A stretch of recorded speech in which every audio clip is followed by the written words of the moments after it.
Hello everyone. आज का जो इम्पोर्टेंट टॉपिक है वो है, और ये टॉपिक आपको इतनी आसानी से समझ में नहीं आएगा, इसलिए इसको बहुत धीरे धीरे रुक के नोट्स बना के समझना है। ये कहीं और से आपको इजीली समझ में आएगा भी नहीं, लेकिन इम्पोर्टेंट बहुत है। इंडिया फ्रांस का डबल टैक्स अवॉइडेशन एग्रीमेंट हुआ था 1992 में, लेकिन अभी 2026 में इस एग्रीमेंट में कुछ अमेंडमेंट्स हुए हैं, अमेंडमेंट प्रोटोकॉल, वो समझते हैं। तो पूरी स्टोरी समझने के लिए बेसिक कॉन्सेप्ट्स भी हम फटाफट फटाफट समझते हैं, जो जो कीवर्ड्स इस टॉपिक में आएंगे। सबसे पहला कीवर्ड है डबल टैक्सेशन अवॉइडेंस एग्रीमेंट। इसका क्या मतलब है, इसको समझते हैं। कि अगर कोई कंट्री सपोज इंडिया में है, इंडिया में एक पर्सन है ए, इंडिया का रेजिडेंट है, लेकिन वो इंडिया से यूएस में चला जाता है, यानी ए अब यहाँ पे आ गया है और ए अब यहाँ पे अर्न कर रहा है, यानी कि इसका source source of earning, source of income वो अभी फिलहाल यूएस में है। तो यूएस, क्योंकि यूएस से वो पैसा कमा रहा है, तो यूएस उस पर टैक्स लगाएगा ए के ऊपर। लेकिन इंडिया में भी कुछ प्रोविजंस होते हैं इनकम टैक्स के, कि इंडिया में कोई अगर इंडिया का सिटीजन है तो उसकी ग्लोबल इनकम पे टैक्स लगता है। ग्लोबल इनकम का मतलब है कि अगर ए ने कुछ पैसा इंडिया से कमाया और कुछ अमेरिका से कमाया, तो जो अमेरिका से कमाया उस पे भी इंडिया टैक्स लगाता है। यानी कि अब ये प्रॉब्लम है, या यूएस तो हो गया सोर्स कंट्री और ए हो गया कि जहाँ पे इंडिया का रेजिडेंट। ओके, फॉर कुछ टाइम के लिए वो यूएस का रेजिडेंट है जब वो वहाँ पे कर रहा है। अब इसका मतलब है कि सेम इनकम के ऊपर जो टैक्स लग रहा है वो ट्वाइस लग रहा है, ट्वाइस टैक्स। इसको डबल टैक्स है। ये तब तक लगता रहेगा जब तक कि इंडिया और यूएस के बीच में एक एग्रीमेंट साइन नहीं होगा, डबल टैक्स अवॉइडेशन एग्रीमेंट। जब ये एग्रीमेंट साइन हो जाएगा, उसके बाद कुछ ऐसा अरेंजमेंट होगा कि वो टैक्स या तो एक पे लगेगा या जो भी रेशो डिसाइड हो, लेकिन उसके ऊपर डबल बर्डन नहीं पड़ेगा। तो डबल टैक्सेशन अवॉइडेंस एग्रीमेंट तो आपको समझ में आ गया है। अब एक चीज़ और समझते हैं। कुछ कंट्रीज़ में जो टैक्स का रेट होता है वो बहुत ज़्यादा होता है। For example 30%, 40%। इसमें आप इंडिया को भी रख सकते हो। इंडिया में कुछ कंट्रीज़ में टैक्स को बहुत कम होता है, टैक्स हेवन भी बोलते हैं उनको। वहाँ पे टैक्स रेट बहुत ही कम होता है। कई बार 0 भी होता है, 1 भी होता है, 5 भी होता है। ओके, यानी कि कंट्रीज़, अब जब इन इन कंट्रीज़ में आपस में बहुत सारी कंट्रीज़ हैं, सबके रेट्स अलग-अलग हैं। तो कई बार कोई जो कंपनी होती है, वो कंपनी किसी एक कंट्री से पैसा कमाती है, लेकिन उसको दिखाती कहीं और है। यानी कि कमाएगी कहीं और से, जहाँ पे भले ही जहाँ पे टैक्स रेट बहुत ज़्यादा है, लेकिन शो करेगी वहाँ पे जहाँ पे टैक्स रेट कम है। एक आधा एग्ज़ाम्पल आपने पढ़ा भी होगा, मॉरिशस है, तो मॉरिशस में टैक्स रेट कम होता है, टैक्स हेवन। इंडिया में टैक्स रेट ज़्यादा होता है। यानी कि कोई कंपनी अगर है, कंपनी अगर इंडिया में कंपनी बिज़नेस कर रही है, तो इंडिया से पैसा कमा रही है, तो इंडिया में ही टैक्स लगना चाहिए। पर वो इतने स्मार्ट होते हैं कि आर्टिफ़िशियली वो शिफ्ट कर देते हैं प्रॉफ़िट को। ठीक है? कई बार इस चीज़ को बोलते हैं ट्रीटी शॉपिंग। ट्रीटी शॉपिंग का मतलब है ट्रीटी का फ़ायदा उठाना, और जो मेन टारगेट है ओनली टैक्स बेनिफिट। यानी कि इनका मेन पर्पस जो है वो टैक्स बेनिफिट है, नो एक्चुअल बिजनेस। इसका क्या मतलब है नो एक्चुअल बिजनेस? यानी कि वो दिखाएंगे कि मॉरिशस में है, तो मॉरिशस में वो शिफ्ट कर रहे हैं केवल टैक्स के लिए। मॉरिशस से वो बिजनेस नहीं कर रहे हैं, बिजनेस वो इंडिया से कर रहे हैं। यानी कि ट्रीटी शॉपिंग एक गलत चीज़ है। यानी एक्चुअली टैक्स लगना कहाँ चाहिए? टैक्स लगना चाहिए जहाँ से किसी भी कंपनी ने या किसी भी इंडिविजुअल ने पैसा कमाया है, जहाँ से जनरेट हुआ है, उन्हीं का राइट बनता है। ठीक है? इसीलिए कॉन्सेप्ट है PPT, principal purpose test. Principal purpose test का मतलब है कि उस कंपनी का या उस इंडिविजुअल का प्रिंसिपल पर्पस क्या था, मेन पर्पस क्या था। मेन पर्पस टैक्स को बचाना था, या मेन पर्पस एक्चुअल बिजनेस करना था। अगर पीपीटी में ये आ गया है कि किसी कंपनी का या इंडिविजुअल का मेन पर्पस ही कुछ और, केवल टैक्स बचाना था, तो तब उनके ऊपर एक्शन होता है। ओके, 2013 में एक कॉन्सेप्ट आया बीईपीएस, बेस इरोजन प्रॉफिट शिफ्टिंग। इसको भी समझते हैं, समझ तो लिया ही आपने। भाई बेस का मतलब क्या है? अगर बेस बड़ा है अमाउंट, तो जितना बेस होगा उसके ऊपर टैक्स लगेगा। सपोज जो भी है, अगर बेस ज़्यादा बड़ा है, अब बेस को इरोड कर दिया हमने, ये कंट्री 1 है और जहाँ वो वाली कंट्री है जहाँ पे टैक्स का रेट ज़्यादा है, और ये कंट्री 2 है जहाँ पे टैक्स का रेट कम है, यानी कि टैक्स हेवन है ये। तो इन्होंने क्या किया, इस बेस को इरोड करके और यहाँ पे छोटा बेस कर लिया, क्योंकि जब बेस छोटा होगा तो उसका टैक्स भी छोटा होगा। ठीक है? पॉइंट ये है, इसको इस तरीके से समझते हैं।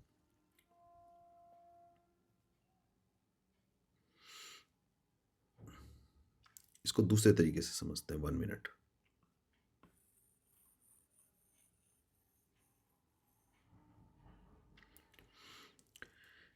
जो बेस इरोजन प्रॉफिट शिफ्टिंग है, इसमें हम ऐसे समझते हैं कि किसी एक कंट्री में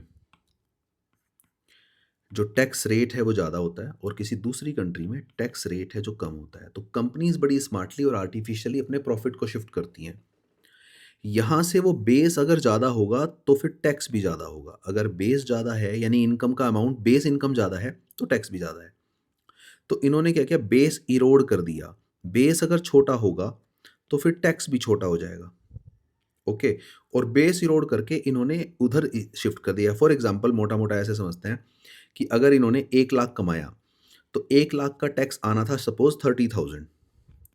तो इन्होंने क्या किया, 1 लाख में से 90,000 शिफ्ट कर दिया इधर और इधर रखा केवल 10,000। यानी इधर बेस को छोटा कर दिया और बेस को शिफ्ट कर दिया कहीं और। तो क्योंकि बेस इरोड हो गया तो टैक्स अब यहाँ पे कम देना पड़ रहा है, और वहाँ पे तो टैक्स है ही कम एक्चुअली, क्योंकि वहाँ का रेट 30% नहीं है, वहाँ का रेट 5% है।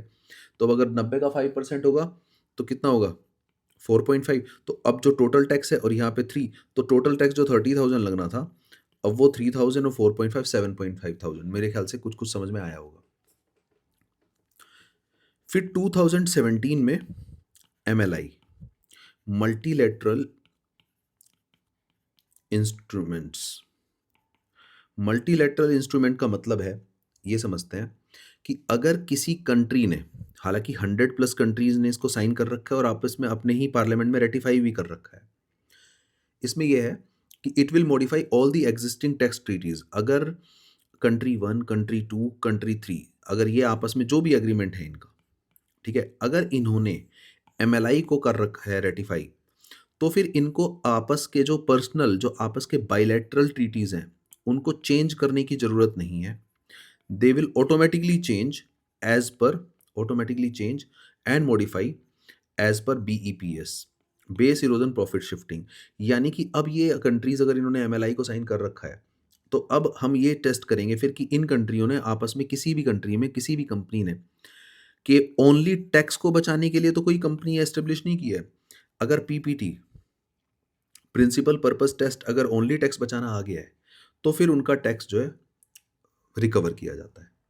ठीक है, अब हम देखते हैं इंडिया और फ्रांस का कोई कॉन्सेप्ट क्या चल रहा है।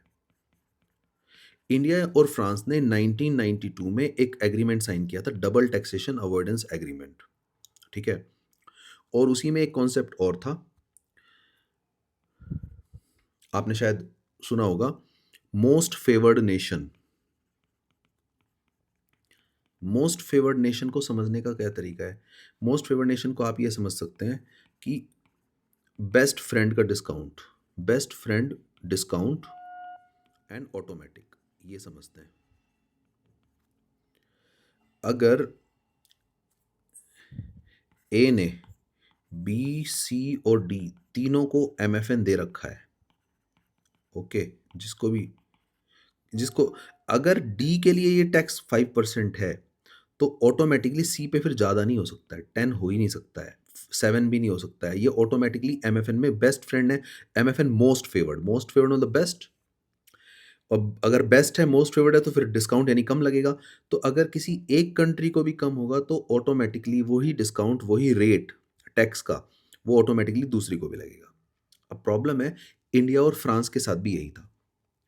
क्योंकि तो होता क्या है कि इंडिया और फ्रांस के साथ तो 1992 में हुआ डबल टैक्सेशन अवॉइडेंस एग्रीमेंट, और वहीं पे एमएफएन भी दिया गया। यानी कि अब इंडिया अगर किसी और कंट्री के साथ कुछ ट्रीटी करती है तो कुछ, तो फिर उस हिसाब से अगर किसी और को इंडिया ने कम दिया तो ऑटोमेटिकली फ्रांस को कम मिलेगा। लेकिन बाद में ये हुआ कि इंडिया ने सपोज यूके के साथ कोई साइन किया, स्लोवेनिया के साथ किया, ठीक है, उस टाइम पे जो रेट था वो कम किया।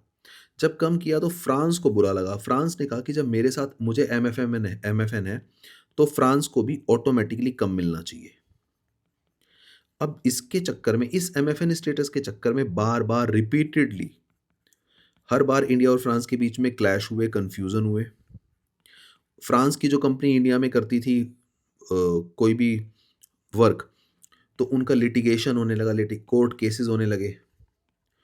उधर कोर्ट केसेस होते रहे एमएफएन के चक्कर में कि हमें भी ऑटोमेटिकली मिलना चाहिए। 2023 में सुप्रीम कोर्ट ने नेस्ले के केस में, नेस्ले एक स्विस कंपनी है, लेकिन इस कंपनी के केस में सुप्रीम कोर्ट ने एक ऑर्डर दे दिया। क्या ऑर्डर दिया? कि जो एमएफएन होता है it is not automatic, automatic ये नहीं है। और अगर एमएफएन होगा, 1 मिनट, अगर एमएफएन होगा तो इट नीड्स स्पेसिफिक, मतलब country wise specific notification from government of India for that country. यानी कि ऑटोमेटिक उसको एमएफएन नहीं मिलेगा, उस कंट्री के लिए ये होना चाहिए। अब क्योंकि ये 2023 में सुप्रीम कोर्ट का ऑर्डर आया है कि, तो अब ये फ्रांस के लिए भी एक तरीके से एप्लीकेबल है। तो फ्रांस से 2023 के बाद भी प्रॉब्लम चली रही थी और ट्रेड इन्वेस्टमेंट काफ़ी कुछ कम हो रहा था। अब इसी चक्कर में अब फाइनली जब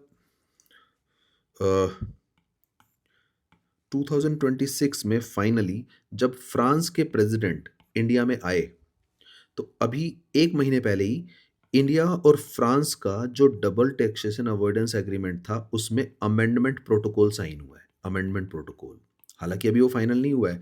फाइनल होगा जब दोनों देश की जो पार्लियामेंट है उसको रेटिफाई कर देंगी, यानी अप्रूव कर देंगी। अब ये इंपॉर्टेंट है, ये सारे 6 पॉइंट्स भी। पहले तो आपको बेसिक बैकग्राउंड समझ में आ गया कि क्या क्या इशू हुए हैं। अब इसमें अभी तक बहुत ज़्यादा फाइनल नहीं हुआ है, लेकिन ये 6 पॉइंट्स हैं और 6 के 6 इंपॉर्टेंट है। ठीक है, सबसे पहला पॉइंट, होता क्या था अभी तक, अगर याद करने के लिए सबसे पहले capital gain, capital gain tax ही समझ लेते हैं। अर्लियर क्या होता था? अर्लियर अगर कोई फ्रांस की कंपनी है या फ्रांस का कोई इंडिविजुअल है, ओके, उसने अगर किसी इंडिया की कंपनी में इन्वेस्ट कर रखा है और इन्वेस्ट सपोज 5% शेयर है उसके या फिर 15% शेयर है उसके, और जब वो इन शेयर्स को बेचेगा तो बेचने के बाद उसको कुछ कैपिटल गेन होगा। जब कैपिटल गेन होगा, क्योंकि उसने इंडिया से कमाया है पैसा, यानी सोर्स इंडिया है, तो इंडिया को राइट होना चाहिए।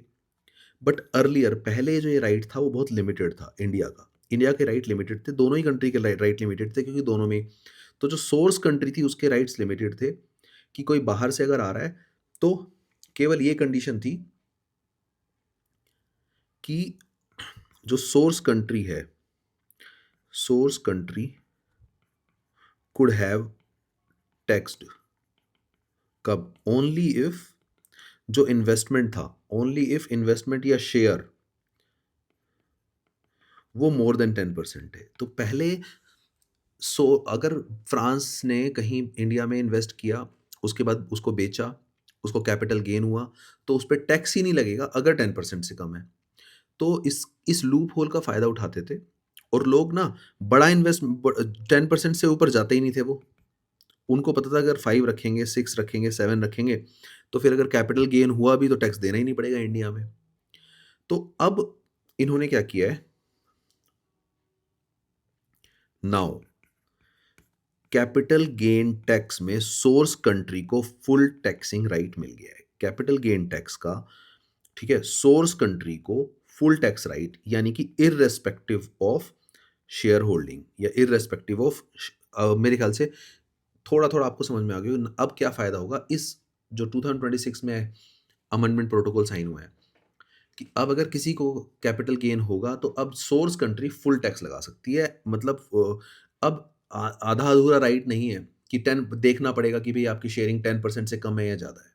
मेरे ख्याल से समझ में आ गया है। दूसरा पॉइंट है एमएफएन। अभी हमने देखा कि एमएफएन की वजह से अर्लियर पहले क्या होता था, अर्लियर इंडिया और फ्रांस के बीच में एमएफएन था, 1992 से था, और अभी 2026 में ही उसको हटाया है। यानी कि इतने सालों से 8 + 26 34 ईयर्स से इंडिया फ्रांस का एमएफएन चल रहा है, पर उसको हटाना पड़ा। क्यों? क्योंकि एमएफएन की वजह से काफ़ी कन्फ्यूज़न था, फिर काफ़ी लिटिगेशन था, और क्योंकि लिटिगेशन है तो उससे कोर्ट का बर्डन भी बढ़ा, उससे फिर ट्रस्ट कम हुआ, उससे क्लैरिटी कम हुई, उससे मुझे लगता है इन्वेस्टमेंट कम होगा। तो ये सब चीज़ें अगर कम होंगी तो फाइनली एमएफएन को हटा दिया है। अब इंडिया और फ्रांस का एमएफएन का स्टेटस डिलीट कर दिया है। यानी कि अब क्लैरिटी आएगी, अब इन्वेस्टमेंट आएगा, ओके। और अब जितने भी केसेस इससे रिलेटेड थे वो सारे के सारे अब खत्म हो जाएंगे। तो ये एक लाइन है कि all things related to this will come to an end. ठीक है। थर्ड पॉइंट, थर्ड है डिविडेंड टैक्स। तो अर्लियर पहले क्या होता था? अर्लियर का मतलब है 1992 से 2026 तक पहले क्या होता था? ठीक है। तो पहले एक सिंगल फ्लैट रेट था, सिंगल फ्लैट रेट था 10% का। यानी कि डिविडेंड का मतलब है कि अगर किसी को, अगर इंडिया से फ्रांस में या फ्रांस से इंडिया में कहीं पे भी डिविडेंड हो रहा है, प्रॉफिट हो रहा है, तो उस प्रॉफिट पे ग्रॉस पे सॉरी, जो ये है डिविडेंड है, डिविडेंड पे 10% टैक्स लगेगा। अभी जो प्रोटोकॉल आया है नाउ, अभी जो साइन हुआ है उसमें ये है कि अब स्प्लिट टैक्स लगेगा। स्प्लिट टैक्स का मतलब है कि कुछ कंपनीज पे 5% और कुछ पे 15%। अभी तक था फ्लैट 10%, 5 बढ़ा दिया, 5 कम कर दिया। ओके। ये समझते हैं कि जिन पे कम किया है, जिन पे कम किया है वो कौन है? जो, यानी कि कम कर दिया है अगर इफ होल्डिंग 10% से ज्यादा है। अगर किसी कंपनी, यानी जो बड़े इन्वेस्टर हैं, बड़े इन्वेस्टर पे टैक्स कम कर दिया है, और ऑल अदर केसेस यानी जो छोटे हैं उन पे 15% किया डिविडेंड। तो पहले था सिंगल रेट, अभी हो गया स्प्लिट। इसमें कुछ लोग बोलेंगे अच्छा हुआ है, कुछ लोग बोलेंगे खराब हुआ है, क्योंकि बिग इन्वेस्टर का तो कॉन्फिडेंस बढ़ेगा, क्योंकि बिग के लिए तो उन्होंने उल्टा कम कर दिया है, दोनों ने, लेकिन छोटे के लिए बढ़ा दिया है। अब जो फोर्थ पॉइंट है वो बहुत ट्रिकी पॉइंट है, बहुत ही अच्छे से समझना पड़ेगा, इंपॉर्टेंट है। फोर्थ पॉइंट में दो पॉइंट है जो आपस में इंटरकनेक्टेड है, FTS and PE, fee on technical service, okay, and permanent establishment. समझते हैं। देखो, जब एक कंपनी एक कंट्री से दूसरी कंट्री में भी अगर बिजनेस कर रही है, एक कंपनी है जो कंट्री 1 की है, लेकिन उसने कुछ ऑफिसेज यहाँ पे भी, ऑफिस 1 ऑफिस 2 यहाँ पे भी हैं, तो ये फिजिकली एस्टेब्लिश्ड ऑफिस, क्योंकि ये यहाँ से पैसा कमा रहे हैं तो ये परमानेंट एस्टेब्लिशमेंट है इस ऑफिस का, इस कंपनी का। लेकिन इसकी कंडीशन, यानी कि अब यहाँ से जो पैसा कमाएंगे वो कंट्री 2 में भी इनको टैक्स देना पड़ेगा, और जितना जो भी रेशो इनका रहेगा। ठीक है। अब होता क्या है, earlier FTS, fee on technical service की डेफिनेशन तो थी बहुत ज़्यादा, और PE, परमानेंट एस्टेब्लिशमेंट की डेफिनेशन थी बहुत छोटी। अब नाउ एकदम अपोजिट कर दिया है। अभी FTS की डेफिनेशन को कर दिया है छोटा, और PE, परमानेंट एस्टेब्लिशमेंट की डेफिनेशन को कर दिया बड़ा। दोनों सर्विस से रिलेटेड है, इसलिए दोनों कनेक्टेड है, दोनों एक ही पॉइंट है, बहुत इंपॉर्टेंट है। ठीक है। अब पॉइंट ये है, यानी कि अब इनकम का रिक्लासिफिकेशन हो गया है। रिक्लासिफिकेशन का मतलब है पहले जो इनकम मानी जाती थी FTS के अंदर आती थी, अब वो इनकम यहां पे आएगी, क्योंकि पहले इस ये बड़ा था, इसका स्कोप ज्यादा था, अब इसका स्कोप ज्यादा है। हम ये समझेंगे कि कैसे होता था, लेकिन और इससे क्या फायदा होगा। पहले जिस चीज को केवल सर्विस माना जाता था और फीस से हम दे के काम खत्म, अब उस सर्विस को डेफिनेशन चेंज कर दिया है कि अब यहां पे नहीं मानेंगे, और अब यहां पे मानेंगे अगर कुछ कंडीशंस फुलफिल करेंगे। तो इससे क्या फायदा होगा, ऐसा क्यों किया जा रहा है, ये समझते हैं किसको क्या फायदा होगा। ठीक है। अर्लियर अर्लियर मैंने बताया एफटीएस की डेफिनेशन बहुत ही बड़ी थी। उस और एफटीएस में सर्विस का मतलब क्या है? सर्विस का मतलब है एमटीसी। एमटीसी का मतलब है मैनेजरियल, टेक्निकल एंड कंसल्टेंसी। यानी कि अगर फ्रांस ने इंडिया में कोई भेजा, कोई मैनेजरल सर्विस, कोई टेक्निकल सर्विस, कोई कंसल्टेंसी सर्विस, फ्रांस ने इंडिया में भेजी या इंडिया ने फ्रांस में भेजी, तो उसकी फी लगेगी। ठीक है। तो पहले इवन विदाउट, ये हम अभी समझेंगे मेक अवेलेबल। इसको हम नेक्स्ट पॉइंट से समझते हैं नाउ। अब इन्होंने क्या कहा है कि इंडिया और फ्रांस का जो डबल टैक्सेशन अवॉइडेंस एग्रीमेंट है और उसकी डेफिनेशन में जो एफटीएस है वो गलत है, और इंडिया और यूएस का जो डबल टैक्सेशन अवॉइडेंस एग्रीमेंट है और उसकी जो एफटीएस की डेफिनेशन है वो सही है। यानी कि अब ये वाली डेफिनेशन को इस डेफिनेशन के साथ अलाइन करके अब चेंज कर देंगे और उसी तरह करेंगे जैसे इंडिया यूएस की डेफिनेशन है। और वो डेफिनेशन क्या है? वो ये है कि हम fee to service, fee for technical service तभी मानेंगे only if it is make available.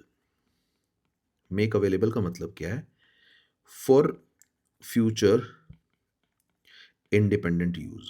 एक बार इसको समझते हैं। देखो, अगर फ्रांस ने इंडिया के पास कोई भी सर्विस भेजी और काम होने के बाद, लेकिन इंडिया के पास वो सर्विस रही नहीं है, काम हुआ और काम होने के बाद काम खत्म, पर इनके पास ना वो जो स्किल थी वो डेवलप नहीं हो पाई। यानी कि अगली बार जब जरूरत पड़ेगी फिर दोबारा फ्रांस से हमें दोबारा मंगाना पड़ेगा। तो इसको हमने अब सर्विस मानना अब बंद कर दिया है। अब वो तब होगा जब फ्रांस से जब इंडिया में कुछ आएगा तो वो हमेशा के लिए मेक अवेलेबल, वो टेक्निकल नॉलेज, वो कंसल्टेंसी वो इंडिया के लिए हमेशा रहेगी और वो फ्यूचर में भी इंडिपेंडेंटली बाद में भी यूज़ कर सकते हैं अगर, तब वो एफटीएस की डेफिनेशन में आएगा। यानी कि अब एफटीएस की डेफिनेशन में तब तक नहीं माना जाएगा जब तक कि मेक अवेलेबल नहीं होगा फॉर फ्यूचर इंडिपेंडेंट यूज़। यानी अब एफटीएस में कम चीज़ें ही आ पाएंगी, पहले हर चीज़ आ जाती थी, अब क्योंकि अब कंडीशन ऐड कर दी है। मेरे ख्याल से थोड़ा-थोड़ा आपको समझ में आया होगा। ठीक है? पूरा तो एकदम नहीं आएगा। और पीई, पीई के लिए अर्लियर क्या होता था? अर्लियर ना इंडिया फ्रांस के केस में कोई भी नो सर्विस पीई, ठीक है? देखो, इंडिया और यूएस के केस में सर्विस पीई था। बताता हूँ अभी क्या था। बट इंडिया और फ्रांस के केस में पहले नहीं था, 2026 से पहले। इंडिया और फ्रांस के केस में क्या था कि ओनली फिजिकली अगर फिजिकल एस्टेब्लिशमेंट है only then it is PE. यानी कि कोई फ्रांस की अगर कंपनी है इंडिया में, अगर वो फिजिकली एस्टेब्लिश करेगी तभी उसका परमानेंट एस्टेब्लिशमेंट माना जाएगा। अगर फिजिकली एस्टेब्लिश नहीं है तो फ्रांस की कंपनी का इंडिया में, तो फिर वो परमानेंट एस्टेब्लिशमेंट नहीं माना जाएगा। लेकिन नाउ अब ये प्रोविजन भी चेंज कर दिया है। यानी अब हमने क्या किया है, अगेन यूएस की तरह कर दिया है कि इवन विदाउट फिजिकल एस्टेब्लिशमेंट। यानी अगर फ्रांस की कोई कंपनी है और उसका कोई फिजिकल ऑफिस इंडिया में नहीं है, तब भी उसका परमानेंट एस्टेब्लिशमेंट मान लिया जाएगा और उसको बोला जाएगा पीई सर्विस, यानी परमानेंट एस्टेब्लिशमेंट सर्विस, इफ अगर वो मोर देन 183 डेज के लिए सर्विस देके जा रहे हैं। यानी कि फ्रांस के लोग अगर इंडिया में आए, पहले क्या होता था, आके अगर चले गए तो वो पीई नहीं माना जाएगा। ठीक है? क्योंकि फिजिकल ऑफिस नहीं था। लेकिन अब माना जाएगा चाहे फिजिकल ऑफिस हो या ना हो, अगर वो 183 डेज से ज़्यादा रुके हैं। तो मेरे ख्याल से ये 2 चीज़ें आपको समझ में आ गई हैं। अब हम समझते हैं कि टैक्स कैसे लगेगा, पहले कैसे लगता था। अर्लियर, देखो अर्लियर तो हमने बताया कि एफटीएस मानते थे उसको, फी ऑन टेक्निकल सर्विस, क्योंकि हर चीज़ एफटीएस में ही आ जाती थी। लेकिन अब एफटीएस को कम कर दिया है और उसी चीज़ को पीई सर्विस में डाल दिया है। तो अब कैसे करना है? पहले जो एफटीएस लगता था वो लगता था सपोज 10% ऑन ग्रोस। अगर फ्रांस ने इंडिया में कुछ टेक्निकल सर्विस दी और फ्रांस को इंडिया से 10 करोड़ मिला, तो 10 करोड़ का 10% 1 करोड़ फ्रांस की कंपनी को मिल जाएगा। सॉरी, इंडिया को मिल जाएगा। फ्रांस की कंपनी जो है जो फ़ी लगाएगी इंडिया जो फ़ी लगाएगी उस टेक्निकल सर्विस पे। भाई फ्रांस को हमारी वज़ह से फ़ायदा हुआ है, तो हमने 10% लगाया। अब रिक्लासिफ़ाई हो गया है। अब एफटीएस की जगह पे उसको बोलेंगे पीईएस, परमानेंट एस्टेब्लिशमेंट सर्विस। अब यानी कि अब ये ग्रॉस पे नहीं लगेगा, अब ये लगेगा प्रॉफ़िट पे, क्योंकि अब ये इंडिया के बिज़नेस से प्रॉफ़िट लिया है, उसको ये माना जा रहा है। और अब 38%। अब पॉइंट ये है, अगर 10 करोड़ लिया, 38 मानो इसको 35, जो भी प्रॉफ़िट पे टैक्स लगता है, कि भई अगर ग्रॉस है 10 करोड़ और प्रॉफ़िट है 3 करोड़, तो पहले तो ग्रॉस पे लगता था और फ़ी लगती थी 10%। अब केवल प्रॉफ़िट पे लगेगा उसी इनकम की, और ज़्यादा लगेगा क्योंकि ज़्यादा। अब इससे इंडिया को क्या फ़ायदा हुआ? इंडिया को अमाउंट का इतना फ़ायदा नहीं हुआ है। इंडिया को दूसरी चीज़ों का फ़ायदा हुआ है, अगर आप सोच सकते हैं। पहले ये सर्विस थी तो ये थोड़ा, मैं बोलूँगा वोलेटाइल था, सर्विस थी। लेकिन अब परमानेंट एस्टेब्लिशमेंट में इसको रिक्लासिफ़ाई कर दिया है, तो अब थोड़ा-थोड़ा फ़िज़िकल होने का और थोड़ा परमानेंसी की तरफ जा रहा है। यानी अब फ़ायदा होगा कि अब इंफ्रास्ट्रक्चर ज़्यादा होगा, अब जॉब ज़्यादा आएँगी, अब टेक्नोलॉजी ज़्यादा आएगी, अब प परमानेंट इन्वेस्टमेंट होगा। ओके, मेरे ख़्याल से थोड़ा-थोड़ा समझ में आ गया होगा। फिफ्थ पॉइंट फिफ्थ पॉइंट है कि now BEPS and MLI, base erosion profit shifting and multilateral instrument, अब ये होगा explicitly, now it is explicitly embedded in the IF, यानी इंडिया और फ्रांस का जो डबल टैक्सेशन अवॉइडेंस एग्रीमेंट है, इस एग्रीमेंट में ये दोनों चीज़ें अब एक्सप्लिसिटली लिखी जा चुकी हैं। एक तरीके एक्सप्लिसिटली का मतलब है कि अब अगर इंडिया और फ्रांस केवल ओनली फॉर टैक्स सेविंग के लिए अगर कोई गड़बड़ कर रहे हैं, क्योंकि टैक्स सेविंग पर्पस नहीं होना चाहिए, पर्पस बिजनेस होना चाहिए, पर्पस इन्वेस्टमेंट होना चाहिए, जॉब होना चाहिए, क्रिएशन पर्पस। अगर प्राइमरी पर्पस ही आपका टैक्स बचाना है तो फिर वो गलत है। तो इसीलिए ये प्रोविजन है, तो अब ये प्रोविजन इस टैक्स के अंदर है।